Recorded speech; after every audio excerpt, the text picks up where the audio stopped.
Bismillahirrahmanirrahim. Assalamu alaikum, dear student. This is Elysium Public School and College, Lodra. I'm Mrs. Shazia Asghar teaching you the subject of English, class 2nd year. It's lecture number 84. We are continuing our novel, Mr. Chips. It's chapter number 16 today. Chapter number 15 तक हमने पढ़ा कि mister chips world war 1 के दौरान में जब chatters की request पे दोबारा आए तो वर्ल्ड वॉर 1 के एंड होने पे 11 नवंबर 1918 को वो दोबारा से रिजाइन दे के मिसेस विकेट के यहाँ रहने लग गए। अब उसकी सेकंड रेजिग्नेशन या सेकंड रिटायरमेंट के बाद से उसकी लाइफ 15 ईयर्स आफ्टर रिटायरमेंट, 15 साल बाद। अब इस चैप्टर में बहुत सारे वाकयात, पोस्ट वॉर डिकेड के बहुत सारे वाकयात हैं जंग के बाद जो कुछ हुआ। सबसे पहले पैराग्राफ में है मिस्टर चिप्स की सेहत। He was living in quite tranquillity. He was not ill. He was getting old but he was not ill. बूढ़ा हो रहा था लेकिन बीमार नहीं था। He has to take care of himself when east winds blow. जब मशरकी हवाएं चलती थी तो उसे अपना ख्याल रखना पड़ता था, because he was the patient of bronchitis का पेशेंट था। लेकिन ऑटम और विंटर उसके लिए काफ़ी अच्छा था क्योंकि there was fires, there was a hot cup of tea, there was visits of the boys and there was a hope for coming the summer season.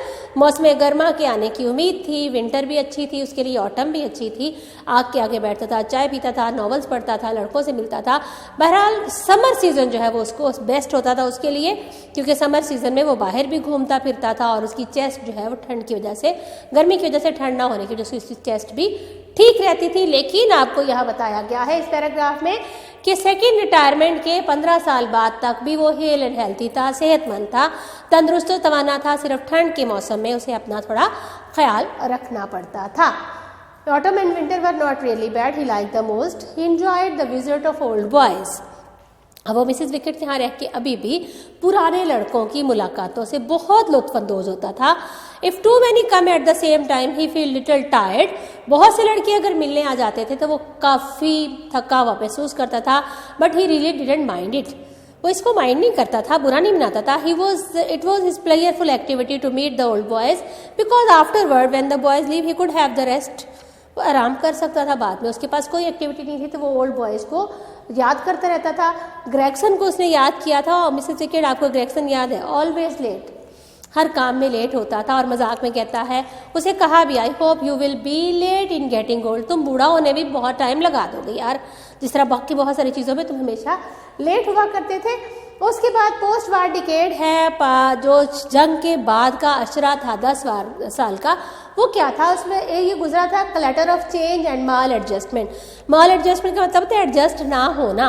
क्योंकि चिप्स बूढ़ा था, पुराने वक्तों का था, तो उसको भी लगता था। और वॉर के बाद भी हंगर आती है, पॉवर्टी आती है, पॉलिटिकल अपहीलिंग आती है, इकोनॉमिकल डिस्टर्बेंस आती है। तो चिप्स का कहना है कि पोस्ट वार डिकेड जो है वो तब्दीली और माल एडजस्टमेंट के शोर शराबे के साथ गुजर गया एक अशरा। बॉयज़ जो थे वो ज़रा पोलाइट हो गए थे, पहले की निस्बत लड़के पोलाइट हो गए थे। बुलिंग जो है, दूसरों को परेशान करना, जानबूझ के उनकी रैगिंग करना, वो तकरीबन ना होने तक रह गई थी। और स्वेरिंग और चीटिंग बहुत हो गई थी। लड़कों ने कस्में ज़्यादा खानी शुरू कर दी थी, धोखाधड़ी ज़्यादा हो गई थी ज़माने के साथ साथ। More friendliness between the teachers and the boys, लड़के ज़्यादा फ्रेंडलीनेस हो गए थे लड़कों और असातिज़ा के दरमियान में जो आर्म लेंथ डिस्टेंस था वो ख़त्म हो गया था, ज़्यादा फ्रैंकनेस हो गई थी उसमें। उसने ये भी बताया था कि एक टीचर है वो लड़कों को अपना निक नेम भी बुलाने दे देता है और कुछ नहीं होता। और चिप्स कहता था मजाक के तौर पर, वो तो मुझे लगता है अपने पेपर्स को भी अपने क्रिश्चियन नेम से साइन करता होगा, निक नेम से साइन करता होगा। यानी चिप्स इस चीज़ को पसंद नहीं करता था। टीचर ज़्यादा पोलाइट हो गए थे, स्टूडेंट ज़्यादा फ्रेंडली हो गए थे। उनके दरमियान में जो टीचर और स्टूडेंट का रिस्पेक्ट का रिलेशन था वो कम हो गया था, उसकी जगह पे फ्रैंकनेस ले रही थी। और स्टूडेंट और टीचर्स के दरमियान फ्रेंड्स वाली फ्रैंकनेस ही हद से ज़्यादा फ्रैंकनेस अच्छी अब भी नहीं समझी जाती, जब भी नहीं समझी जाती थी। इसी दौरान में 1926 में जनरल वॉर हुई थी ब्रिटिश में, बरतानिया में। तो जब एक विजिटर आया उसके बाद स्कूल के अंदर, तो उसने कहा हो हमें तो ये स्ट्राइक बड़ी महंगी पड़ी। तो चिप्स ने कहा जी हाँ, एडवर्टीजमेंट इज ऑलवेज कॉस्टली, इश्तहारात हमेशा महंगे ही तो होते हैं। आप किसी भी चीज़ को एडवर्टाइज दोगे, आप अखबार में दोगे, टीवी में दोगे, मीडिया पे दोगे, जहाँ भी दोगे, तो आपको उसके लिए पे करना पड़ता है उसी मीडिया को जहाँ प्रिंट करवा रहे, एडवर्टीजमेंट के लिए दे रहे कुछ भी चीज़ को। जब अमेरिकन विजिटर ने कहा कि हमें तो जनरल स्ट्राइक ने हमारे मुल्क की इकोनॉमी में बड़ा बुरा असर डाला है, तो चीफ्स ने कहा एडवर्टीजमेंट्स आर ऑलवेज कॉस्टली। तो सारे हैरान हो गए और वो भी विजिटर ने कहा कि आपने इसको एडवर्टीजमेंट कहा, कैसे कहा? उसने कहा इतना लंबा अरसा स्ट्राइक रही है और कोई जान का नुकसान नहीं हुआ, कोई बुरा वाक़या नहीं हो खुदा न खास्ता, तो इसका ये मतलब है कि ये स्ट्राइक जो थी वो प्लान करके की गई थी ताकि दुनिया से हमें सोशल फ़ायदा मिले, इकोनॉमिकल फ़ायदा मिले, तो इसलिए मैंने इसको एडवर्टीजमेंट कहा। बहरहाल उस विजिटर ने इस बात को माइंड नहीं किया, मुस्कुराया और चला गया। उसके बाद आपको बताया जाता है चिप्स को जो है वो रेप्यूट बन गई थी कि वो ग्रेट जेस्टर है, मस्खरा है, हंसाने वाला है। पुराने ज़मानों में दरबारों में जेस्टर हायर भी किए जाते थे जो कि दरबार को महसूस करते थे। तो ग्रेट जेस्टर कैसे हो गया? Wherever he went whatever he said people prepare themselves for the joke. जब भी वो बोलने के लिए कहीं भी जाता, कुछ भी कहता, तो लोग उसकी बात को मजाक सुनने के लिए तैयार हो जाते। होता है ना कि हमारे दरमियान में बहुत जोली सा शख्स होता है, तो हर बात को मजाहिया अंदाज में या हर बात में मजाक का पहलू ढूंढता है। तो whatever he said wherever he went people prepare themselves for the joke, they were ready to listen the joke from Mr Chips and they amuse his jokes very much, so much that the Chips earn the reputation of being a great jester. अपनी रातों की वजह से कि हर चीज़ को चुटकुलियों में उड़ाता था, छोटी छोटी मस्खले मानी खेज जुमले कहता था, ये छोटी छोटी मजाकिया बात कहते था। तो Chips earn the reputation of being a great jester, अजीम मस्खरा होने की रेपुटेशन मिल गई। और उसके बाद अगले पैराग्राफ में कि रिटायरमेंट के बाद चिप्स की फाइनेंशियल कंडीशंस कैसी थी, तो उसकी फाइनेंशियल कंडीशंस बहुत ज़्यादा थी। His income was more than his expenditures. उसकी जितनी इनकम आती थी चिप्स में से, उसकी जो पेंशन आती थी ब्रुकफील्ड की जॉब में से, तो उसके अखराजात से कहीं ज़्यादा थी। क्यों ज़्यादा थी? उसको मिसेस विकेट के यहाँ रहना था बतौर पेइंग गेस्ट और सिर्फ वहीं पे करना था। वो अपनी ज़ात पे कम खर्च करता था, उसकी फैमिली नहीं थी, उसके रिलेटिव्स नहीं थे, उसे कहीं भी कुछ नहीं देना था। तो उसकी जो जायद इनकम थी उसका उसने क्या किया था? नंबर वन, उसने अपनी कुछ चीज़ को सेफ स्टॉक में, कुछ अपनी इन्वेस्टमेंट थी उसको स्टॉक एक्सचेंज में, सेफ स्टॉक में लगाया हुआ था। कुछ जो है वो मिसेस विकेट को पे करता था, कुछ वो ब्रुकफील्ड के मिशन के लिए भी, जो मिशन स्कूल हमने पहले पढ़ा पिछले चैप्टर्स में कि मिशन स्कूल के लिए देता था। और ये क्रिश्चियन जो है ये मिशन के तौर पर अपने रिलीजन को चलाते हैं और अपने गरीब साथियों को उसी मिशन के फंड में से हेल्प करते हैं। फ्री स्कूल्स हैं, फ्री हॉस्पिटल्स हैं। हमारे यहाँ भी मुल्तान में एक मिशन हॉस्पिटल है जहाँ क्रिश्चियंस का फ्री इलाज होता है। इसी तरह से मिशन स्कूल्स भी होते हैं जहाँ क्रिश्चियंस पढ़ा करते हैं, गरीब लोग फ्री ऑफ एजुकेशन पढ़ते हैं। स्टॉक में था और इसके साथ साथ वो बहुत से लोगों को जो अपनी हार्ड लक स्टोरीज के साथ उसके पास आते थे तो वो उसको बहुत सारा कुछ देता भी रहता था। बहरहाल जब उसे लगा कि मैं बहुत बूढ़ा हो गया हूँ तो उसने अपनी वसीयत तैयार की थी 1930 में चिप्स मेड हिज विल।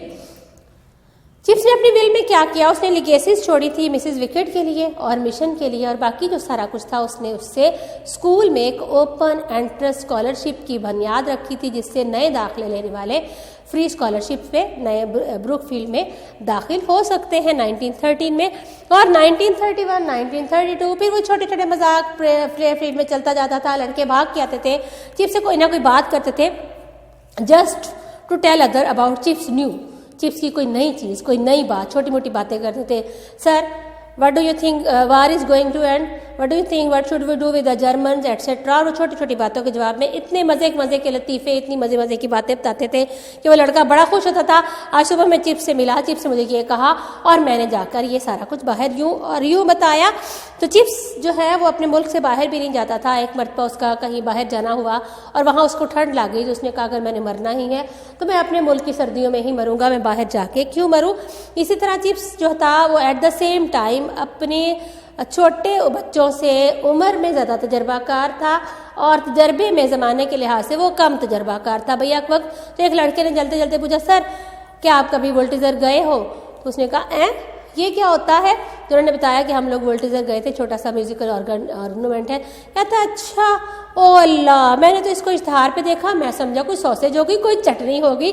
लड़का हंसते हुए गया उससे सारी क्लासेस को, अरे देखो चिप्स को वोल्टिज़र का ही नहीं पता। वो कहता है ये तो कोई चटनी है, ये तो कोई चाट है। बिल्कुल ऐसे ही जैसे हम लोगों को हम जब आपके टीचर्स हैं तो हमें बहुत सारी उन नई इन्वेंशन का नहीं पता जो आप जानते हो, तो जब आप हमसे बात करोगे हम कहेंगे बेटा इसके बारे में तो हमें नहीं मालूम, या मैं तो इसको ये समझी थी, तो आप हंसोगे कि देखो टीचर को ये सब कुछ नहीं आता है। तो टीचर को अप टू डेट रहने के लिए ज़माना का इल्म भी साथ के साथ अपना अप टू डेट करना पड़ता है।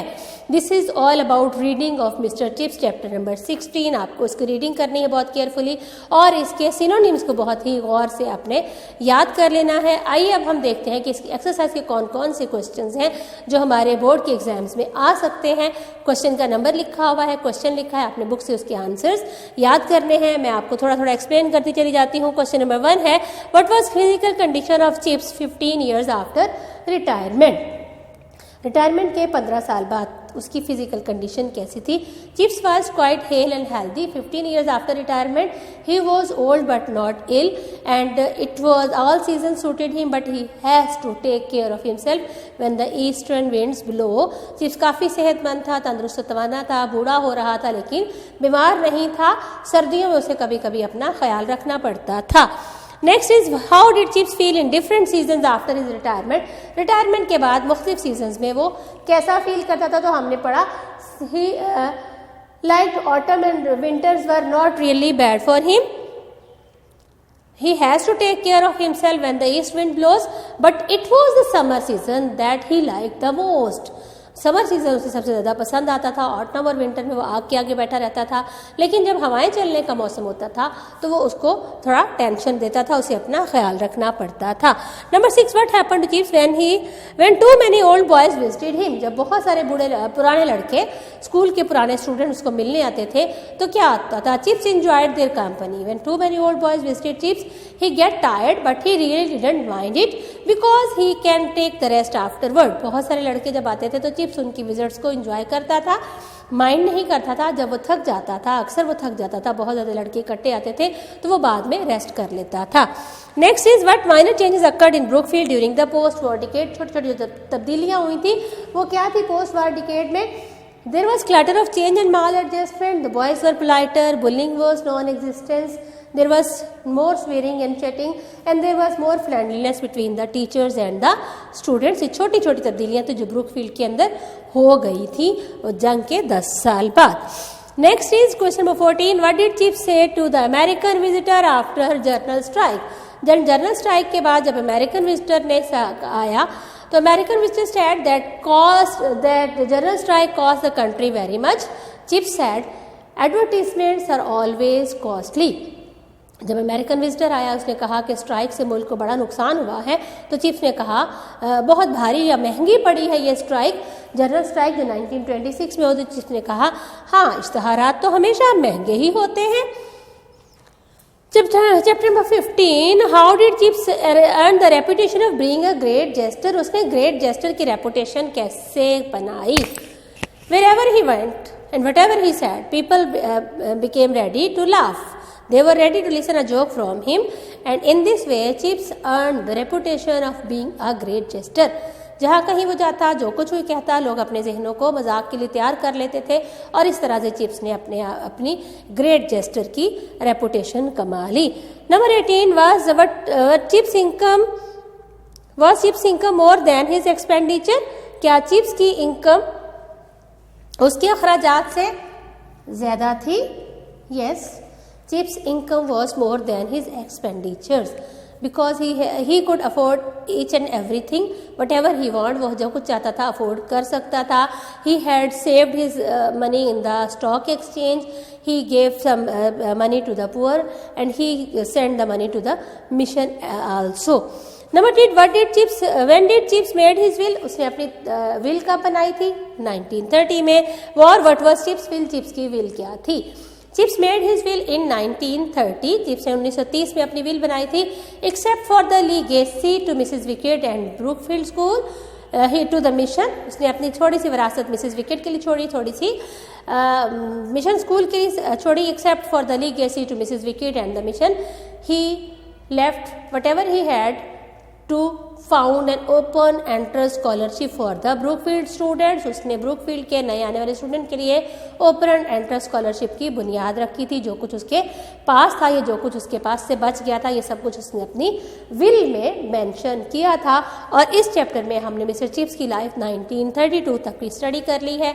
इंशाल्लाह अगले चैप्टर्स में हम मजीद इसको पढ़ेंगे और इंशाल्लाह जल्द ही हम इसको क्लोज कर देंगे मिस्टर चिप्स को, और ग्रामर का जो पोर्शन है वो साथ से साथ पढ़ते रहेंगे। बहुत गौर से आपने इसकी रीडिंग करनी है। Reading is very much compulsory. ये मत समझिएगा कि आउट स्केच हो गया है तो काफ़ी है। रीडिंग बहुत कंपलसरी है क्योंकि इसमें से पूरे सेंटेंसेस या पंक्चुएशंस या प्रेपोजिशन जो है वो बोर्ड के एग्जाम में आती हैं और आपके एंट्री टेस्ट में भी आती हैं। आपने इन क्वेश्चन आंसर्स को अच्छे से याद करना है बुक के ऊपर मार्क करके, और अपना बहुत सारा ख्याल रखना है।